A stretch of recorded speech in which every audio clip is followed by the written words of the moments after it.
All right, welcome to the Marine Corps Movie Minute, where we discuss the movie Heartbreak Ridge, 1 minute at a time. I am your co-host, Bryon, and with me, my other co-host is Jack. Welcome, Jack. What's up, man? We're finally getting this figured out. Yeah, we're off to a rip-roaring start already. This is going to be awesome. It's a long movie. So we begin the minute, minute one. We kick off the movie with the Warner Brothers logo in black and white, and we end the minute 1 minute later with scenes of actual war footage of soldiers in a fighting position, shooting at somebody. We don't know who. I assume the North Koreans. And Clint Eastwood's credit appears on the screen. So let's talk about the minute. Yeah, as we're watching this, I'm looking here. He's crossing the 38th parallel. That's it's obviously North Korea. I mean, historically, one of the first times that the Marines did a lot of like some urban combat. But yeah, watching this old footage is it's pretty rad. You get a bunch of old tanks and stuff. I'm not even sure it's all Marines. I think No, it's just no, I think it's just Korean footage, North yeah. Korea. Well, that's funny because I'm glad you brought that up because that was something that I wanted to get into. I noticed I said soldiers, but we're doing the Marine Corps Movie Minute, Mm-hmm. and you don't call Marines soldiers. I mean, No, people that's do, but no, they make that mistake, but you don't do that. But I no. said soldiers, and I said it for a reason, So I don't want to interrupt, but I don't know if everybody. I mean, we were both Marines, right?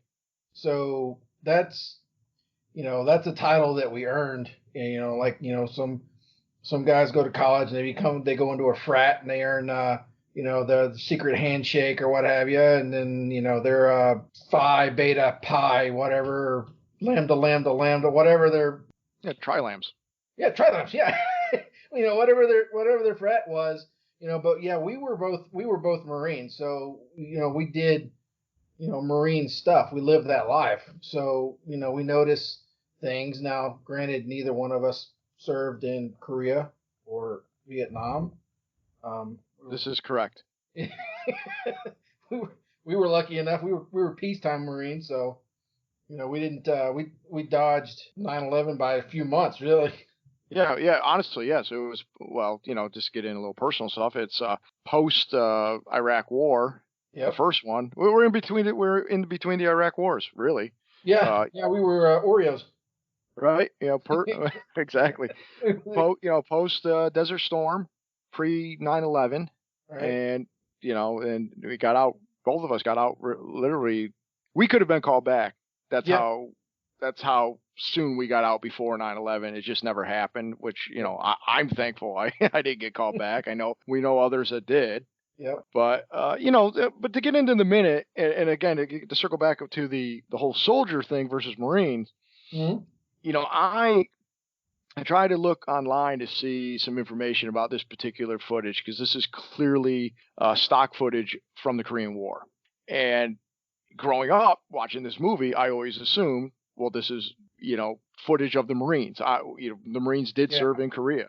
The Marines, Frozen Chosen. That Yep. was that was a big thing. Which maybe we'll talk about that a little later. Yeah. But Heartbreak Ridge, given that Clint Eastwood was a Marine or is a Marine in the movie, Yeah. and he's a Korean War veteran, I assume that this footage was of Marines. Yeah. Of Come that. to find it, right? So now I have, I've had a buddy of mine joke that this movie is a whole bunch of stolen valor because a lot of stuff is credited to the Marines that wasn't, that was actually Army. So that being said, Heartbreak Ridge was predominantly like almost 100%. It was American soldiers, Army. Okay. Uh, I believe, of course, the South Koreans and I think the French as well.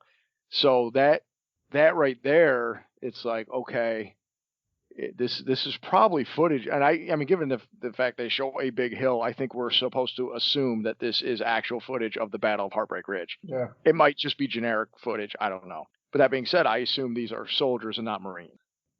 But again, your average person wouldn't necessarily know that. Your average moviegoer, I mean, they just assume, like I did as a kid, that these are just footage of the Marines fighting.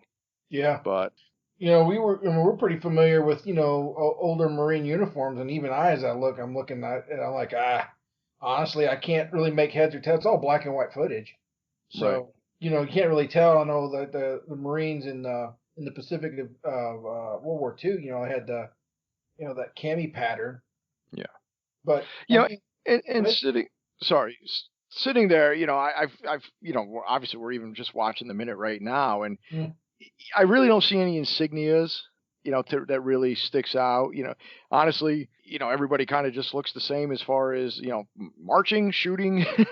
But yeah, as I said, I assume that this is actual army, since they did do some fighting, not some fighting, they did all the fighting for Heartbreak Ridge, the actual battle.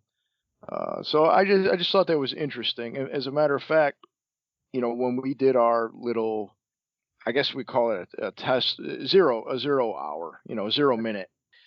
We discussed whether or not this movie was disavowed by the Marine Corps. We said we yeah, thought it was. So, so I was trying to go back and find out about that. And here's another thing that makes me think that this is actually soldiers again and not Marines. Is originally the script was written. Clint Eastwood was going to make a movie about an army unit. This was not oh, supposed to be the Marine Corps. And they brought the script to the army and they read it one time and they said, absolutely not. No way.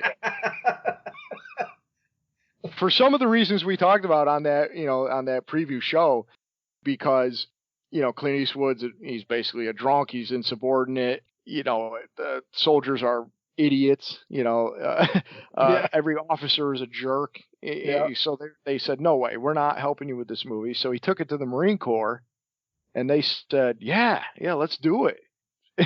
And because at the time, I think Toys for Tots was new, and they're like, yeah, we'll use this movie and market it with Toys for Tots. It'll be a good thing for us.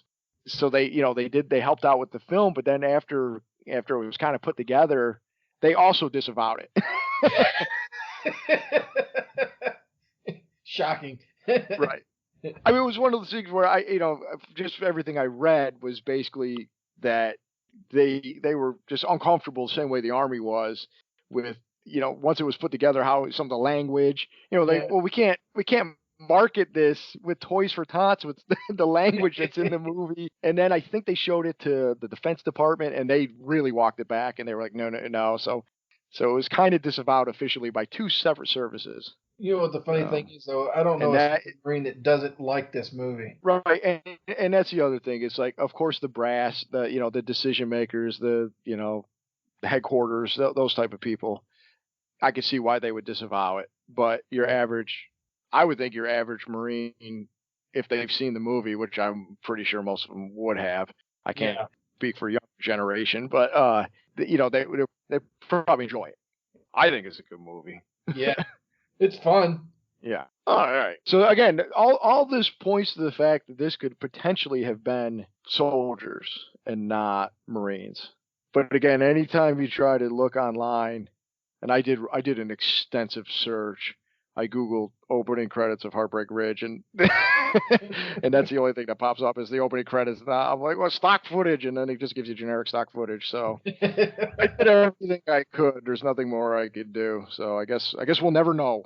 Yeah. It's lost Aside from in the YouTube annals of links. history. Right. So, all right.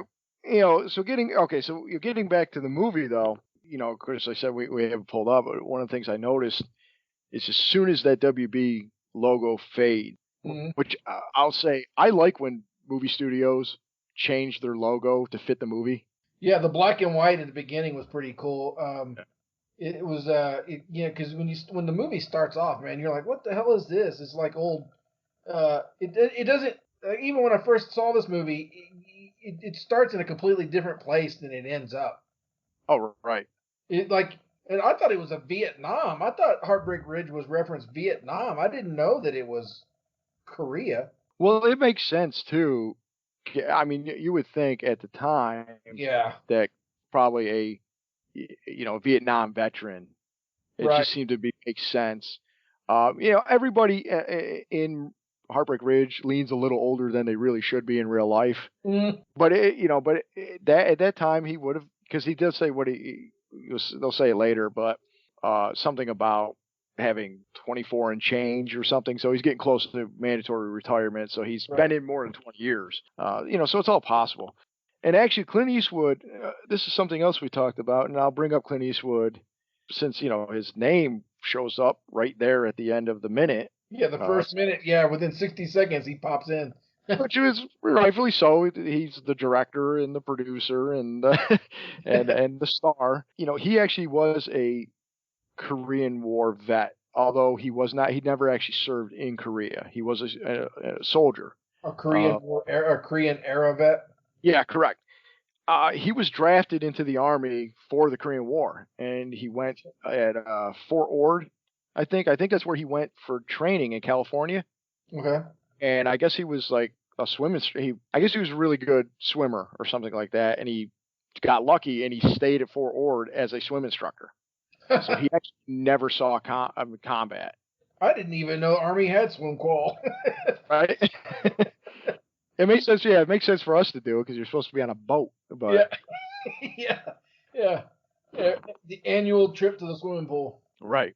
So now this is something I found funny is, of course, when Clint Eastwood didn't see combat, but he was a bouncer at the NCO club, which I guess is its own form of conflict. And it makes sense. He seems like he could be a good bouncer. And the other thing is he actually was taking a Navy flight back home or back to base after being home, and it had engine trouble, and it landed in the water, and he had to swim like a mile off of San Francisco to the coast. Yeah. So it's a good thing he was a swim instructor. Yeah, no kidding. So I think now in Escape from Alcatraz, that movie he did, his character probably lived. Yeah.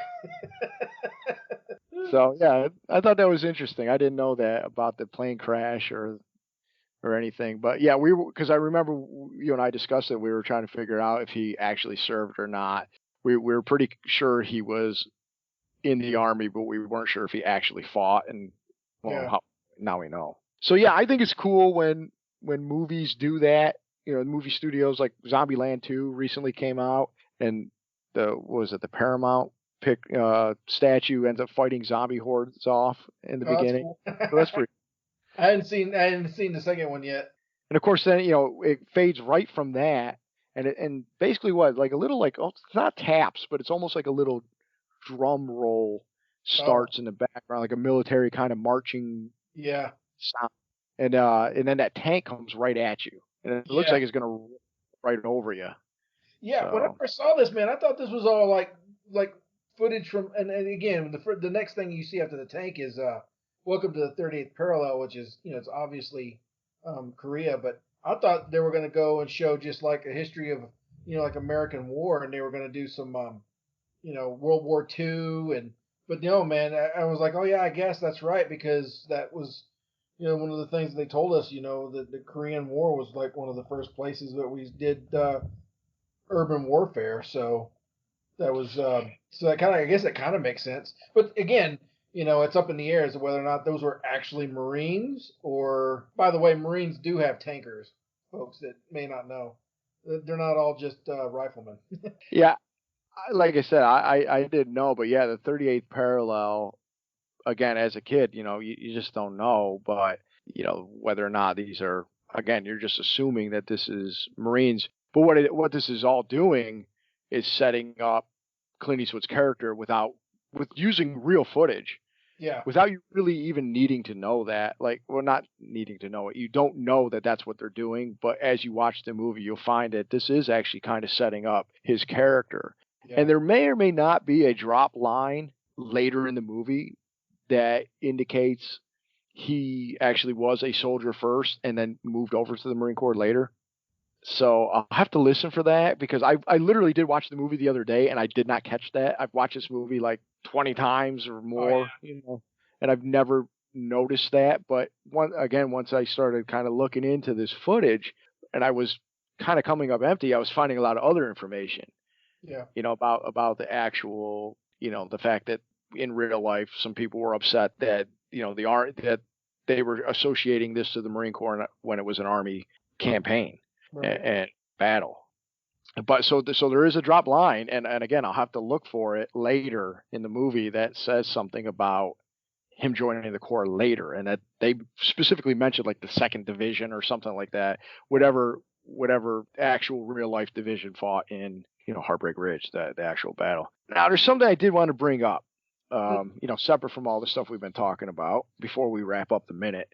That 38th parallel sign. I as a kid, again, I didn't really know much about the Korean War. This is probably one of the first movies. A lot of the movies that I saw were either about Vietnam or World War II. So a lot of those World War II movies are always on TV, and as a kid you would see them. But Korea is not really talked about other than unless you were watching MASH. Yeah. And the Forgotten War. Right. Well, exactly. So I didn't really learn about the Korean War except for one of my initial college professors, Sam Kinison. He explained to me the intricacies of both the Vietnam War and the Korean War with his helper Rodney Dangerfield. We're going back. I wasn't going to get into the whole history of Korea because it is. This is not a history podcast; it's a movie podcast. But basically, the reason we didn't take over and just take the Great Wall of China apart brick from brick is because, Truman was too much of a wimp to go in there and let MacArthur go in there and blow out those commie bastards. At least that's all I knew for a long time. Yeah. Yeah. Commies all. Commies bad. Good answer. Keep my eye on you.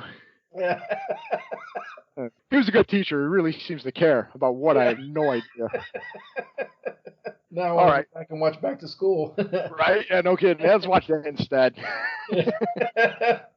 All right, what do you say we wrap up the minute here, and we'll thank everybody for listening to us, and we're just starting out, so we're gonna have some growing pains, but we hope everybody joins us for minute number 2.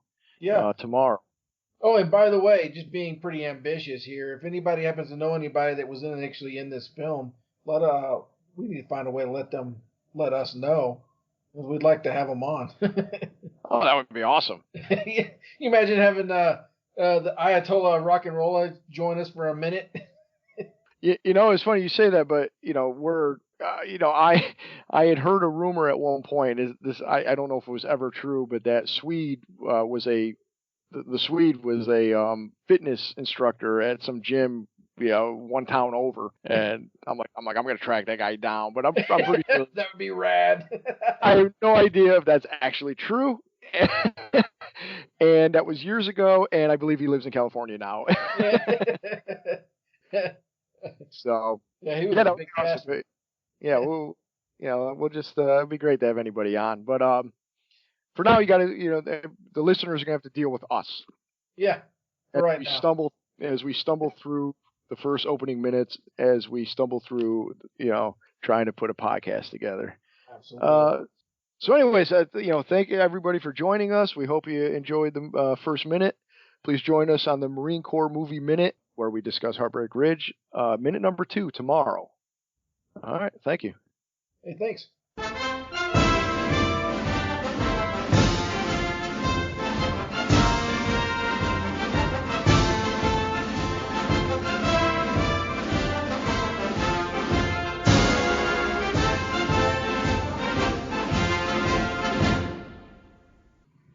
Welcome to the Marine Corps Movie Minute, where we discuss. All right, I'm gonna start up.